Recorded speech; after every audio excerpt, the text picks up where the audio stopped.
Doctor B R Ambedkar ಅವರ 135ನೇ ಜಯಂತಿ ಅಂಗವಾಗಿ ಉಡುಪಿ ಹಾವಂಜೆಯ ಬೋಧಿಸತ್ವ ಬುದ್ಧ ವಿಹಾರದಲ್ಲಿ ಭೀಮ್ ಜಯಂತ್ಯೋತ್ಸವವನ್ನ ಅರ್ಥಪೂರ್ಣವಾಗಿ ಆಚರಿಸಲಾಯಿತು. ಬೋಧಿಸತ್ವ ಬುದ್ಧ ಫೌಂಡೇಶನ್ ಉಡುಪಿ ಜಿಲ್ಲೆ, ಬೋಧಿಸತ್ವ ಬುದ್ಧ ವಿಹಾರ ಹಾವಂಜೆ ಮತ್ತು ಕರ್ನಾಟಕ ದಲಿತ ಸಂಘರ್ಷ ಸಮಿತಿ ಇವರ ಸಹಯೋಗದಲ್ಲಿ ಈ ಕಾರ್ಯಕ್ರಮವನ್ನು ಆಯೋಜಿಸಲಾಗಿತ್ತು. ಭಂತೇಜಿಗಳು ಭಗವಾನ್ ಬುದ್ಧರ ಧಮ್ಮದ ಪ್ರವಚನ ನೀಡಿ ಅಂಬೇಡ್ಕರ್ ಅವರ ಸಮಾನತೆ, ಶಿಕ್ಷಣ ಮತ್ತು ಸಾಮಾಜಿಕ ನ್ಯಾಯದ ತತ್ವಗಳನ್ನು ವಿವರಿಸಿದ್ದಾರೆ.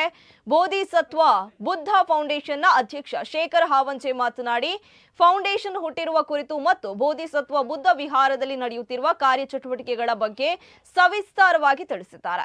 ಇನ್ನು ಈ ಸಂದರ್ಭದಲ್ಲಿ ಸಾಹಿತಿ ಪತ್ರಕರ್ತರಾದ ಡಾಕ್ಟರ್ ಕೆ ಓಬಳೇಶ್, ರುಡ್ಸೆಟ್ ನಿರ್ದೇಶಕ ಡಾಕ್ಟರ್ ಬೊಮ್ಮಯ್ಯ ಸೇರಿದಂತೆ ಮತ್ತಿತರರು ಉಪಸ್ಥಿತರಿದ್ದರು.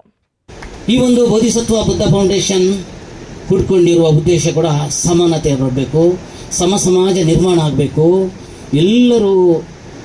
ಎಲ್ಲರ ದೃಷ್ಟಿನಲ್ಲೂ ಸಮಾನರು ಅನ್ನುವ ಒಂದು ವಾತಾವರಣ ಸೃಷ್ಟಿ ಆಗಬೇಕು. ಅದು ಮೂಲ ನನ್ನ ಹುಟ್ಟೂರು ಹಾವಂಜೆಯಿಂದ ಸ್ಟಾರ್ಟ್ ಆಗಬೇಕು ಅನ್ನೋ ಉದ್ದೇಶದಿಂದ ಈ ಒಂದು ಬೋಧಿಸತ್ವ ಬುದ್ಧ ಫೌಂಡೇಶನ್ ಅನ್ನು ನಾವು ಸ್ಥಾಪಿಸಿದ್ದೇವೆ.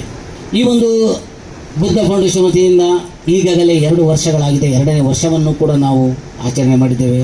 ಈ ಒಂದು ಬುದ್ಧ ವಿಹಾರ ಯಾವತ್ತು ಉದ್ಘಾಟನೆಗೊಂಡಿದೆ ಆವತ್ತಿನಿಂದ ಸತತವಾಗಿ ವಾರದ ಭಾನುವಾರ ವಿಶೇಷ ಬುದ್ಧ ವಂದನೆ, ಧಮ್ಮ ವಂದನೆ, ಸಂಘ ವಂದನೆಯನ್ನು ನಡೀತಾ ಇರ್ತದೆ.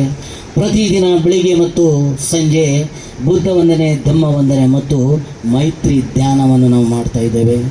ಈ ಮೈತ್ರಿ ಧ್ಯಾನದ ವಿಚಾರ ಏನಂತ ಹೇಳಿದರೆ, ಇಲ್ಲಿ ಮೊದಲನೇದಾಗಿ ಮೈತ್ರಿ ಅಂತ ಹೇಳಿದ್ರೆ ಮೊದಲಿಗೆ ನಾವು ಹೇಳ್ತಾರೆ, ನಾನು ಮೊದಲು ಚೆನ್ನಾಗಿರಲಿ, ನಾನು ಸುಖವಾಗಿರಲಿ, ನಾನು ಸಂತೋಷವಾಗಿರಲಿ.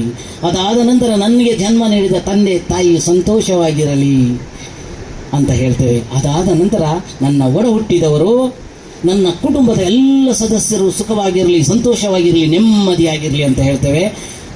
ನೆಕ್ಸ್ಟ್ ಹೇಳ್ತೇವೆ ನಾವು, ನನ್ನ ಮನೆಯ ಅಕ್ಕಪಕ್ಕದ ಸುತ್ತಮುತ್ತಲಿನ ಎಲ್ಲರೂ ಕೂಡ ಸುಖವಾಗಿರಲಿ, ಸಂತೋಷವಾಗಿರಲಿ, ನೆಮ್ಮದಿಯಲ್ಲಿರಲಿ, ಯಾವುದೇ ರೀತಿಯ ಅವರಿಗೆ ಕಷ್ಟ ಕಾರ್ಪಣ್ಯ ರೋಗ ರುಜಿನಗಳು ಯಾವುದೇ ಬಾರದೇ ಇರಲಿ ಅಂತ ನಾವು ದಿನನಿತ್ಯ ಭಗವಾನ್ ಬುದ್ಧರ